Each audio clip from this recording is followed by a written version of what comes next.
십자군 전쟁 당시 이슬람 영웅 살라딘이 사용해서 유명해진 칼이 있습니다. 사람들은 그 칼을 다마스커스 검이라고 불렀습니다. 강하면서도 날카로운 칼날, 아름다운 물결 무늬가 또 하나의 특징이었습니다. 사실 다마스커스 검은 인도 우츠강철로 만들어졌습니다.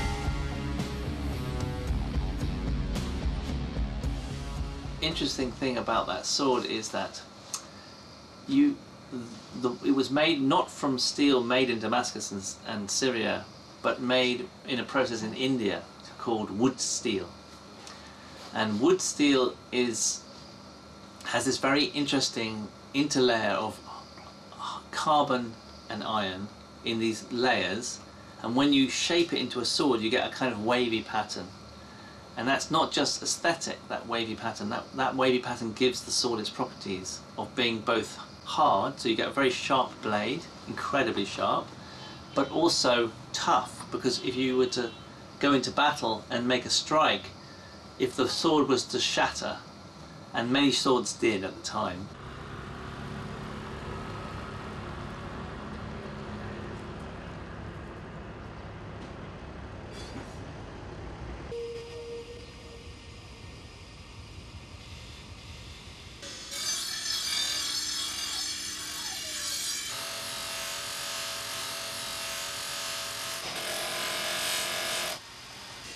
I think some of my friends and family do think that I'm a bit crazy. My name is Rhett Peterson. I'm 34 years old from Canada. I grew up in Winnipeg and Edmonton, and I've been studying knife making and blacksmithing with Master Guo for 4 years now. He is a living national treasure of Taiwan. He has been making swords and knives for over 50 years. I realized that he sometimes uses human bones to forge the knives and swords. And I was very curious about that. I wondered if it was only a mysticism type thing, or if it had some kind of scientific basis behind it. 구어 장인은 사람의 뼈를 넣어 검을 제조하는 것으로 유명합니다. 사람의 뼈는 정부가 무연고 묘를 정리할 때나 얻을 수 있습니다. 물론 합법적인 방식입니다.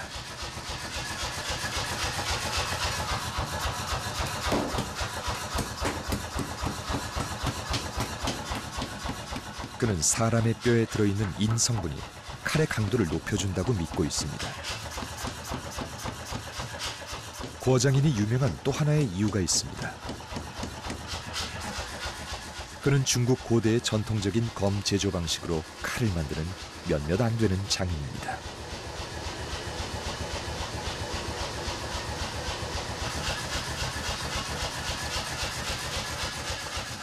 중국인들은 철광석을 녹여 얻어낸 철을 생철, 그 생철을 불에 구워 다시 재가공한 철을 숙철이라고 불렀습니다. 생철은 단단하지만 부러지기 쉬웠고 숙철은 부드러웠지만 외부 힘에 쉽게 구부러질 수 있었습니다. 생철은 무쇠, 숙철은 연철이라고 불렸던 이유가 거기에 있습니다.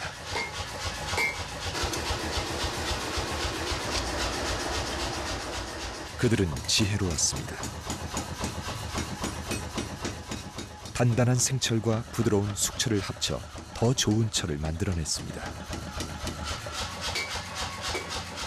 바로 강철입니다.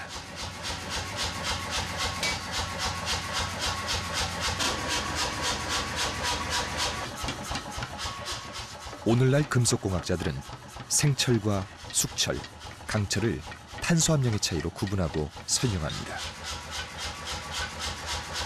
하지만 이런 과학적 지식이 없었던 고대부터 중국인들은 오직 경험에 의해서 강철을 만들어냈습니다. 유럽인보다 1000년이나 앞서 알아낸 사실입니다.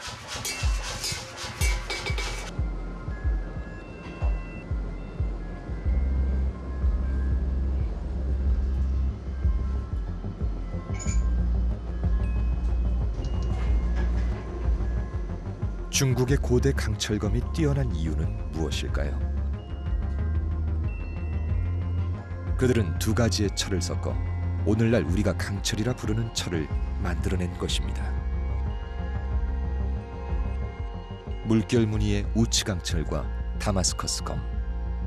잃어버린 아시아 고대 제철 기술이 여기에 숨어 있는지 모릅니다. 中国是世界炼铁的在古代最先进的国家。那么在这个西方那个老普林尼写这个自然史，那么就认为铁的种类很多的中国铁最好，中国的钢最好。就是而且呢，当时的西亚、中亚都不会铸铁，就都是块炼铁，没有铸铁。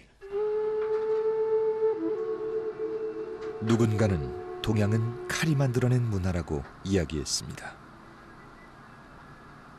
하지만 동양의 칼은 서양의 칼과 다릅니다. 찌르는 것이 아니라 베어내는 것이고 내리치는 것이 아니라 떠내는 것입니다.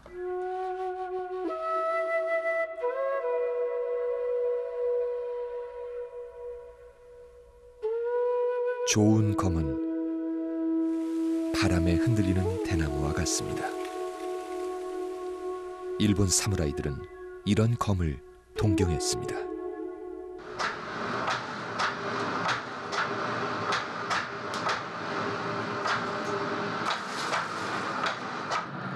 전통적인 방식으로 일본 사무라이 검을 만드는 곳입니다. 망치 소리는 같지만 철을 만드는 기술은 조금씩 다릅니다.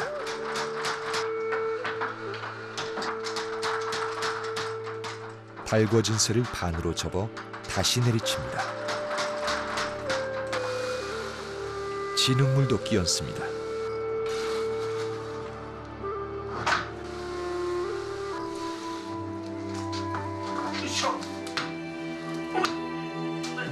특이하게도 볏짚이 철 속으로 들어갑니다.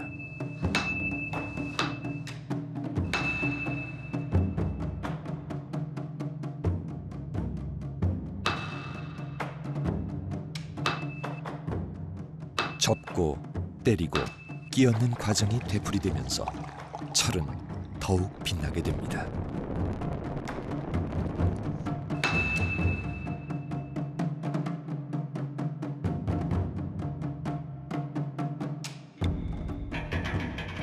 일본의 사무라이 검도 고대 중국의 칼처럼 두 가지 철이 사용되었습니다. 신축성이 다른 두 재료 때문에 칼끝은 자연스레 올라갑니다.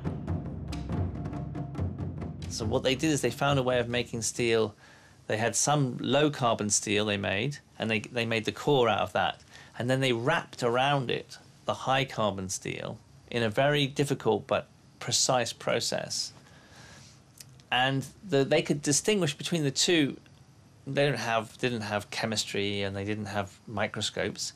They could listen, they could hear the difference between the two, which is impressive. 동양의 칼이 강한 이유는 무엇일까요? 무조건 단단하다고 해서 강한 것은 아닙니다.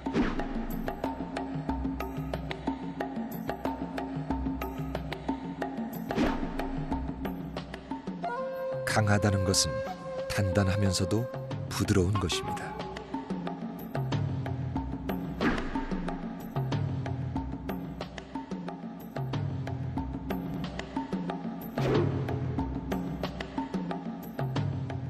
Ceramic is hard and strong, but when you get to the point where it's going to break, it shatters. You don't want an aircraft to do that. You don't want a car to do that. You don't want a sword to do that. And so not shattering, but instead bending or changing shape, that is called toughness. And so to have a material that's both tough and hard, this is where you want to be.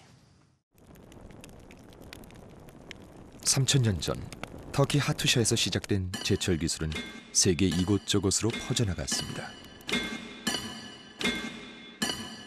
두드리고 식히고 다시 달구는 이 원시적인 과정은 크게 달라지지 않았습니다. 하지만 우리는 달라졌습니다.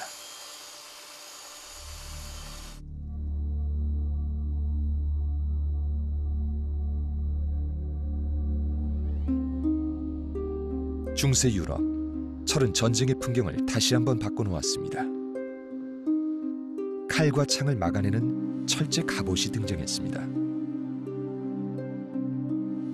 공격용 무기는 거칠었지만 방어용 무기는 정교하고도 아름다웠습니다.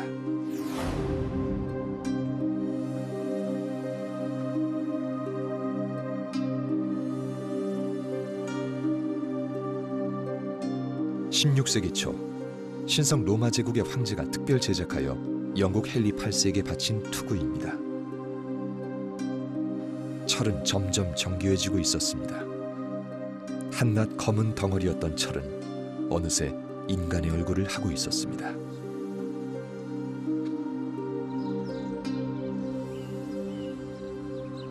영국 런던의 그리니치 천문대. 세계의 시간은 바로 여기에서 시작됩니다. 경도 제로, 본초 좌우선입니다. 그리니치를 기준으로 세계의 모든 도시는 본초 좌우선 서쪽과 동쪽의 도시로 나뉩니다. 우리에게 의문이 생깁니다. 왜 이런 가상의 선이 필요했을까요?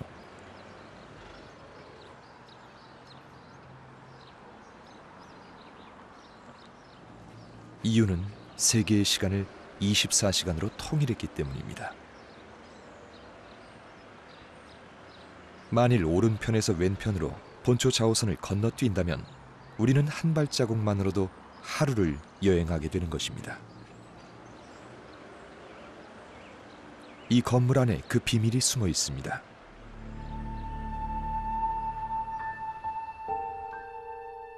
미세한 부품들로 정교하게 조립되어 있습니다.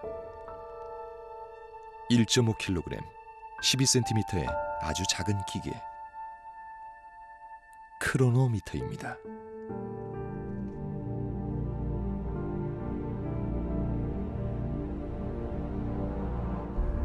크로노미터는 먼 바다를 항해하는 선박에서 사용할 목적으로 만든 원양 항해용 시계입니다.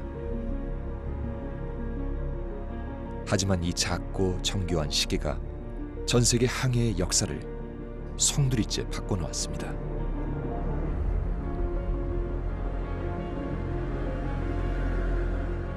크로노미터는 1759년 영국의 존 해리슨이라는 아마추어 발명가가 발명했습니다. 이 기계를 만들기 위해 그는 30년의 시간을 바쳤습니다.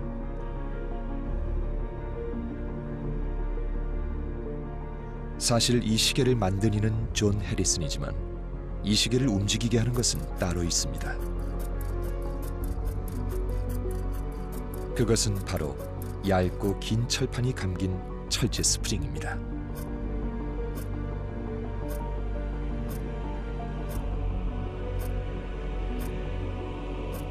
이곳에도 철이 숨어 있었습니다.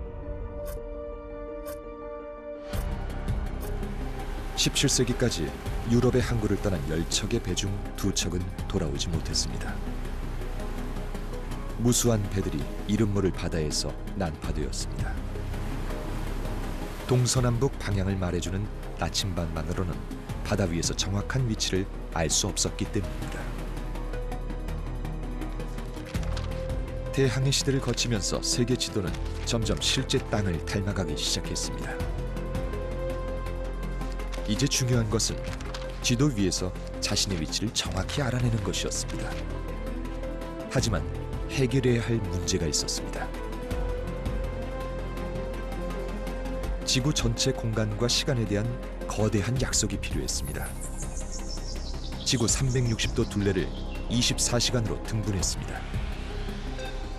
적도를 기준으로 1시간의 시차는 약 1600km의 거리를 의미했습니다.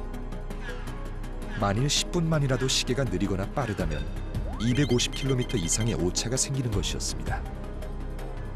시계 하나에 모든 선원들의 생명이 걸려 있었습니다.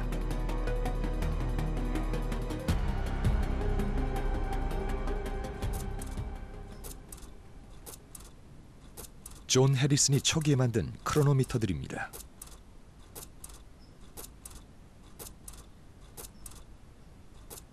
잉글랜드와 자메이카. 7,500km 구간을 시험 항해했을 때 단 5초의 시차가 있었습니다. 원양 항해용 시계로서 손색이 없었습니다. 이제 정확한 시간은 정확한 거리였고 정확한 위치였습니다. 유럽인들에게 통합된 시간과 공간을 준 힘은 바로 철을 비롯한 금속이었습니다.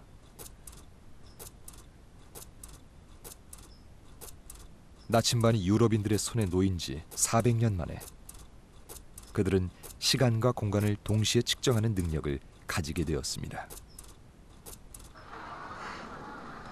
크로노미터를 발명한 존 해리슨의 나라. 영국은 세계 시간의 기준이 된 것입니다.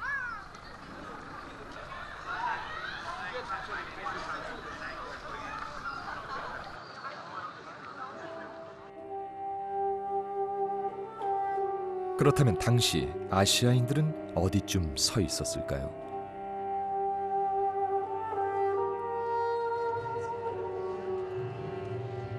(1728년) 인도 자이푸르의 한 왕이 세운 거대한 해시계입니다.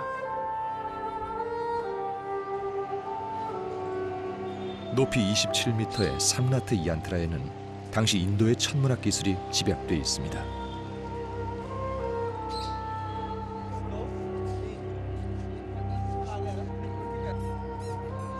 중앙에 세워진 탑의 그림자가 곧 시계바늘입니다. 양쪽 날개처럼 올라간 대리석 표면에는 일정한 눈금이 그려져 있습니다.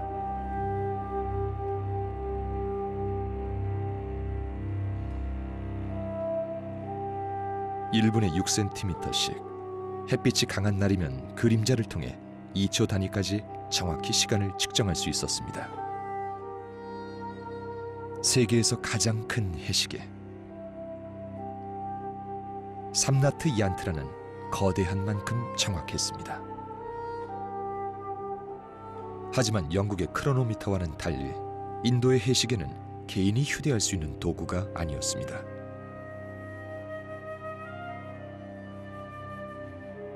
오직 자이푸르 이곳의 시간만을 위해 존재했습니다.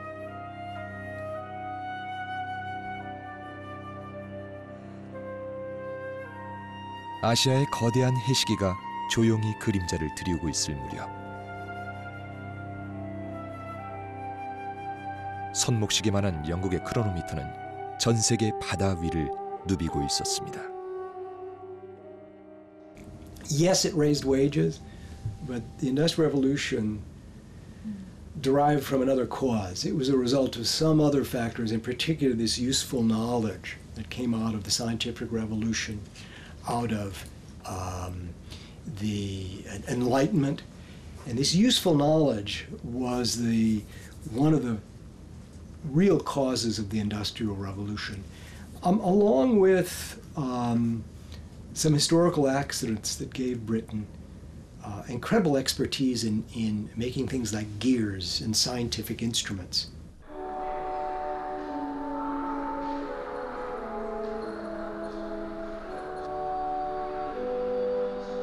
(1.8m) 길이의 보일러, 마차용 나무 바퀴에 쇠를 덧댄 바퀴, 볼품없이 올라간 긴 굴뚝, 세계에서 가장 유명한 기계, 인류의 산업혁명을 이끈 증기기관차 로켓입니다.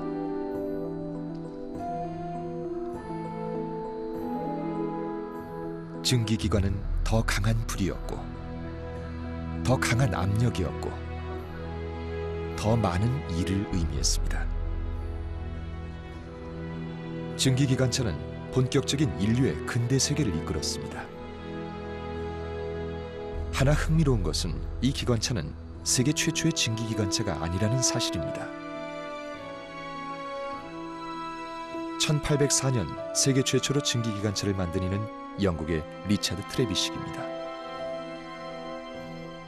원래 철로는 기차가 아니라 마차가 다니던 길이었습니다. 그 길 위를 트레비식의 증기기관차가 연기를 뿜으며 달렸습니다. 그의 사업은 번창했습니다. 하지만 트레비식은 잊혀졌습니다. 그 이유는 무엇일까요? 철로였습니다. 트레비식이 활동하던 당시의 철로는 증기기관차의 무게를 감당할 수 없었습니다. 쉽게 부서졌습니다. 반면 스티븐스는 비약적으로 발전하는 영국 철도공학의 혜택을 누렸습니다. 철로와 바퀴는 정교해졌고 증기기관차는 훨씬 안전한 철로 위에서 역사상 가장 빠른 교통수단이 되었습니다. And he wasn't the inventor. He made some tremendous innovations, but he didn't invent the railway or the steam engine. That was other people. Lots of other people contributed to that, but he pulled all these elements together and made it possible then for Manchester to become the dominant cotton textile producing place in the world. 영국의 철로는 급속한 속도로 뻗어나갔습니다. 1830년대 고작 수십 킬로미터였던 철로는 20년 뒤 37,000킬로미터로 급증했습니다. 산업혁명의 숨은 주역은 철도였습니다. 면화와 공장, 석탄과 식민지, 철도는 새로운 부와 가치를 연결했습니다. 연결할 수 있다는 것, 그것이 철의 진정한 힘이었습니다. Well, the construction of a railroad system was one way of consolidating in colonial control over the Indian subcontinent, because you could move people, you could move ideas, you could move guns, you could move goods, you could move military rapidly from one place to another. India was large, and they needed a very large infrastructure to be able to do that. I would say, as a very comparable situation, the United States used railroads to consolidate control over much of Mexico in the 1860s, 1870s, and 1880s.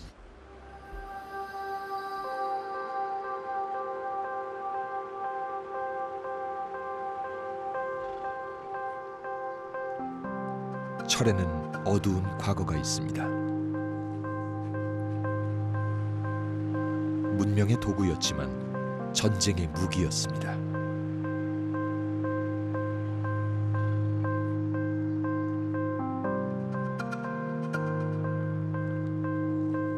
때론 흉물스런 덩어리라고 손가락질 받았습니다. 하지만 현대는 철이 이룩한 세계입니다.